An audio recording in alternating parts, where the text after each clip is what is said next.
बिस्मिल्लाहिर्रहमानिर्रहीम। अस्सलाम वालेकुम दोस्तों। तो आज मैं अपने किचन के अंदर फिंगर फ्राइज़ यानी चिप्स की ऐसी बेहतरीन रेसिपी लेकर आ चुका हूँ जो कि इतनी मज़ेदार बनने वाली है कि जिसको देख कर ही मुंह में पानी आ जाए और जो देखे वो हाथ रोके बिना खाना शुरू कर दे। इतनी मज़े की रेसिपी होने वाली है। वो रेसिपी है आलू के कंगन कह लें या आलू के रिंग कह लें, जो आप कहना चाहे कह सकते हैं। यानी आलू के चिप्स का एक नया तरीका जो कि हम कंगन की सूरत में आलू के चिप्स को बना रहे हैं। बहुत ही आसानी से, बहुत ही जल्दी से, हर किसी को पसंद आने वाली रेसिपी है। बहुत ही मज़ेदार बनने वाले हैं हमारे आलू के रिंग्स। तो ये कैसे टेस्टफुल बनेंगे, चलिए जल्दी से वीडियो को स्टार्ट करते हैं।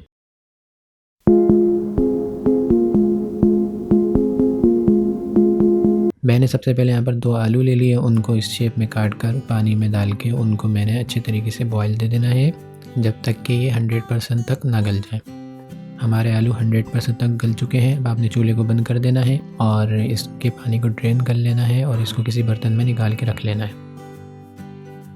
अब हमने यहाँ पर 6 से 7 अदद गार्लिक के पीस ले लिए यानी लहसुन के, और उसको हमने बिल्कुल चॉप कर लेना है छोटा छोटा। इस तरीके से आपने उसको चॉप करके तैयार कर लेना है। फिर हमने यहाँ पर एक फ्राई पैन ले लिया और उसमें हमने 1.5 टेबल स्पून ऑयल शामिल करके हमने इस गार्लिक को उसमें भूनना है। आज हमारी स्लो रहेगी। स्लो आंच पे हमने इस लहसुन को, जो चॉप किया हुआ लहसुन है, उसको अच्छी तरीके से भूनना है। और साथ ही हमने इसमें क्या करना है, 1/2 टीस्पून यहाँ पर आप क्या कर दें, नमक शामिल कर दें और फिर इसको मिक्स करें और इसको तकरीबन 20 से 30 सेकंड तक भूनें। और उसके बाद आके आपने इसके अंदर तकरीबन 3 टेबल स्पून पानी शामिल कर देना है और पानी शामिल करके आपने इसको थोड़ी देर तक पकाना है जब तक कि इसमें बुलबुले आने ना शुरू हो जाएं। ये देखिए हमारे बुलबुले आने शुरू हो गए। अब मैंने यहाँ पर 2 टेबल स्पून मैदा ऐड कर दिया और मैदा डाल के आपने इसको अच्छी तरीके से मिक्स करना है और मिक्स करते हुए इसको पकाना है। और इसको मिक्स करने का प्रोसेस देख लें आप। इसको तब तक मिक्स करना है जब तक कि हमारा तेल इसमें दिखना ना शुरू हो जाए। तो ये देखें 1 मिनट के बाद हमारा तेल जो है वो इसमें दिखना शुरू हो गया है और हमारे मैदे ने तेल छोड़ दिया है। अब हमने क्या करना है, इसके चूल्हे को बंद कर देना है और इसको हमने रख देना है ठंडे होने के लिए। जब तक ये हमेशा ठंडा हो रहा है तो हम आलू को मैश कर लेते हैं।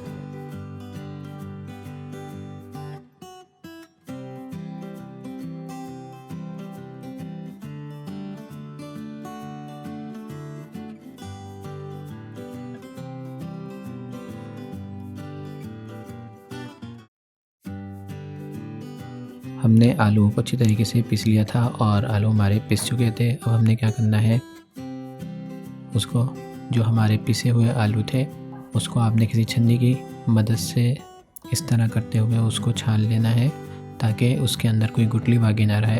हमारे पिसे हुए आलू में कोई गुठली आएगी तो फिर ये होगा कि हमारे जो रिंग्स होंगे वो टूटेंगे, वो अच्छे तरीके से, प्रॉपर तरीके से वो आपस में जुड़ेंगे नहीं। तो इसलिए हमने ये प्रोसेस किया है, इसको छन्नी से निकाला है ताकि हमारा जो आलू है पिसा हुआ वो अच्छे तरीके से बिल्कुल स्मूथ हो जाए और उसमें कोई गुठली बाकी ना रहे। इस तरह आपने करते हुए तमाम आलू के मेज़े को निकाल लेना है और फिर इस तरह छन्नी को आपने साफ़ कर लेना है।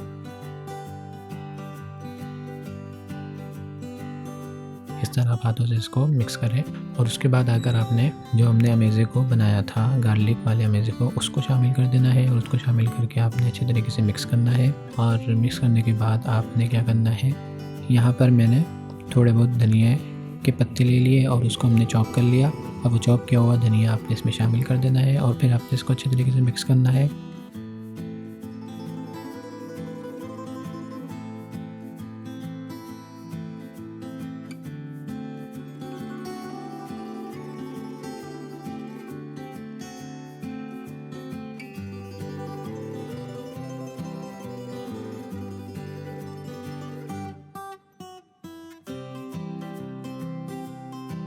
उसके बाद आपने क्या करना है कि यहाँ पर 2 टेबल स्पून यानी 50 ग्राम या 60 ग्राम आप इसमें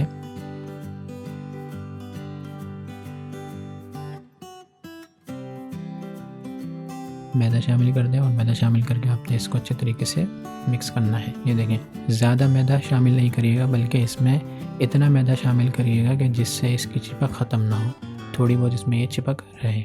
आपने क्या करना है, किसी बर्तन या किसी लकड़ी को ले लेना है, उसके ऊपर आपने थोड़ा बहुत मैदा शामिल कर देना है इस तरह बर्तन ले लें, कोई लकड़ी ले लें, कटिंग बोर्ड ले लें और उस पर आप इस तरह मैदा नीचे बिछा दें। उसके बाद आपने जो हमारा मेज़ा था उस मेज़े को रख के आपने इसको बेलना है।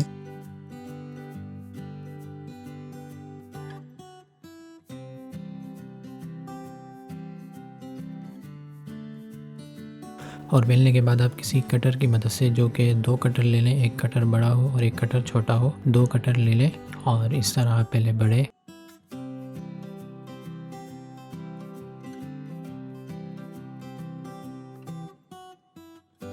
होल कर लें। उसके बाद उसी के अंदर आप छोटा सा होल कर लें तो ये हमारे रिंग्स बन के तैयार हो जाएंगे। रिंग्स को आप निकाल लें और नीचे आपने क्या करना है, मैदे को ज़्यादा रखना है क्योंकि इसमें चिपक है। अगर हम मैदा नीचे नहीं रखेंगे तो ये इसकी चिपक जो होगी वो नीचे बर्तन के साथ या लकड़ी के साथ चिपकना शुरू हो जाएगा, तो फिर हमारे रिंग्स जो होंगे वो अच्छी तरीके से नहीं बनेंगे।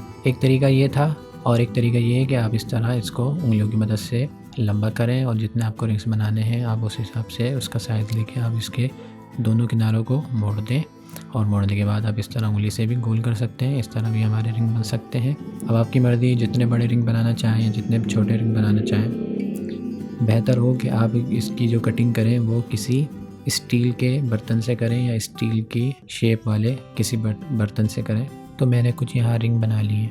इस तरह आप जो आप रिंग बनाएं उस रिंग को आपने क्या करना है, अब इसको फ्राई करना है। हमने कुछ रिंग्स बना लिए, अब हमने क्या करना है, इसको फ्राई करना है। तो सबसे पहले मैंने यहाँ पर एक फ्राई पैन में तेल ले लिया और उसको हमने मीडियम आंच पे गरम करने रख दिया 10 मिनट के लिए। 10 मिनट के बाद जब वो गरम हो जाएगा, अब हमने इसके अंदर अपने जो पोटैटो रिंग्स हैं उनको शामिल करना है और उसको अच्छे तरीके से हमने फ्राई करना है।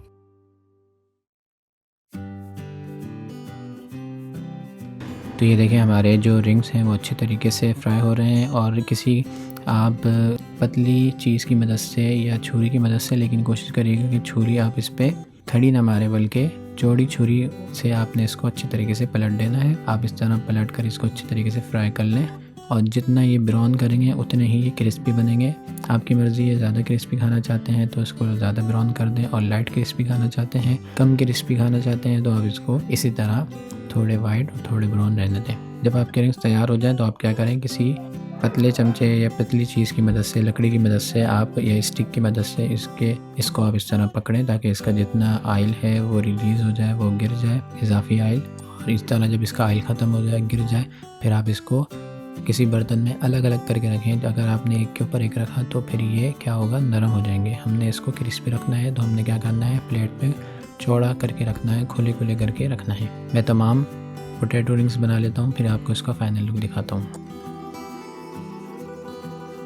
ये देखें माशाल्लाह सुभान अल्लाह, बहुत ही मज़ेदार हमारे पोटैटो रिंग्स बन के तैयार हुए हैं। मैंने इस तरह उसको प्लेट में सजा दिया और बहुत ही खूबसूरत लग रहे हैं, बहुत ही मज़ेदार ये लग रहे हैं। देखें इनका लुक ऐसा है कि बस दिल चाह रहा है कि फ़ौरन से इनको खा लिया जाए। बहुत ही मज़े के बनते हैं और ये आलू के चिप्स बनाने का एक नया तरीका है। इससे आप रिंग्स बनाएं ताकि जो बच्चे आलू के चिप्स नहीं खाते तो आप उनको ये बना कर खिलाएंगे तो इंशाल्लाह वो इस तरह आलू के चिप्स खा लेंगे, क्योंकि ये बहुत ही मज़ेदार बनते हैं। और इनका लुक आप देख सकते हैं, बिल्कुल ये हमारे खस्ता और क्रिस्पी बन के तैयार हुए हैं। और आप इस तरह केचप के साथ इसको लगा कर खाएँ, बहुत ही मज़े के बनते हैं। इस तरह आप केचप में डिप करें और फिर आप इसको खाएं और बहुत ही आसान रेसिपी है और बहुत ही टेस्टी बनते हैं। आप इसको ज़रूर ट्राई करिएगा। और वीडियो पसंद आने की सूरत में दोबारा आपसे रिक्वेस्ट है कि वीडियो को लाइक करिए करें, दोस्तों में शेयर करें। जिन्होंने चैनल को सब्सक्राइब नहीं किया प्लीज़ वो सब्सक्राइब कर लें। मिलते हैं नेक्स्ट वीडियो में किसी अच्छी रेसिपी के साथ, तब तक के लिए मुझे इजाज़त दीजिए। अल्लाह हाफिज़।